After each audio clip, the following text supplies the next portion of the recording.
I think the underlying forces driving this sort of winner-take-all economy that Jane has referred to and that we've both written about are really deep structural economic forces. I think ultimately this is about the technology revolution. It's about globalization. And depending on the political structure you're in, as the winners do better and better, they're able to use that position to tilt the political system further and further in their favor. But a thing that was really interesting just about the conversation you guys have been having is that it seems as if at the presidential level, and I think you could say this a little bit with Mitt Romney, you could even say this with the Bill de Blasio result, there sort of seems to be a limit to the political effectiveness in America of big money. Like, it doesn't seem to be able to always get the president, sort of reading this book, you would think, oh my God, these guys are going to elect the next president. There's no way that can't happen. But it seems not to be happening.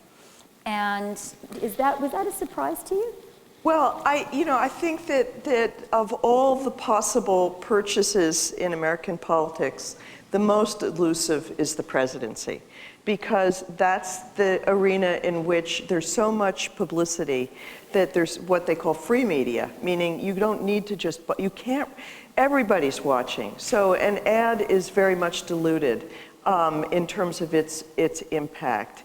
Everybody's watching Donald Trump, and an ad against him might change a mind or two, but most people make up their minds on what they see on the news on something like that. So where I think money still rules, I'm sorry to say, or at least has the biggest impact, is at the lowest level. And if anything... So you mean like the Senate, the Congress? And state government. The state government and even down ballot from that. What I worry about the most are judgeships now all across the country, and state legislatures, and the Koch group has put money, and their organizations have put money into even school board races. And I mean, I agree. I think there's no...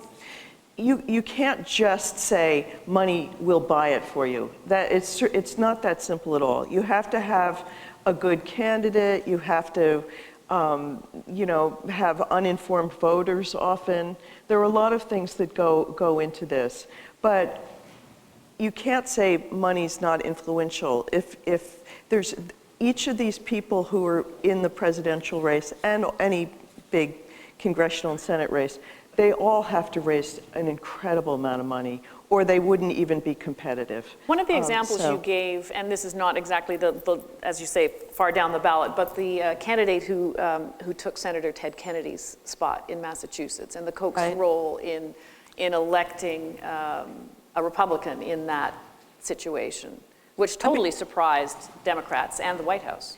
I mean, and again, that was secret money. I mean, there's sort of, degrees of what I think are worrisomeness in spending, and on the high end is secret spending. So that was when Ted Kennedy died, there was a special election, and the man who took his place, to everybody's surprise, was a Republican.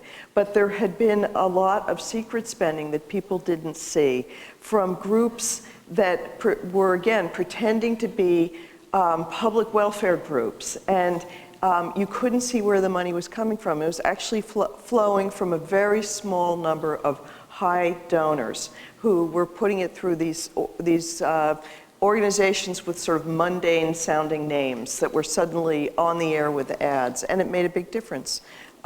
So it took the Democrats by surprise, and it had a big impact in the balance of the Senate going forward. So, I think you can spend, there's a point of diminishing returns in spending, I would think. And sometimes you begin to wonder if the consultants who are urging more ads aren't just profiting from taking, the extra percentage, probably. They're their own special interest. They're their own special interest. But you cannot, I mean, Bernie Sanders is getting very far with small donations, but look how much they add up to. It's an incredible amount of money that he's spending. I mean, it's huge. It's every election, it's exponentially larger than the one before.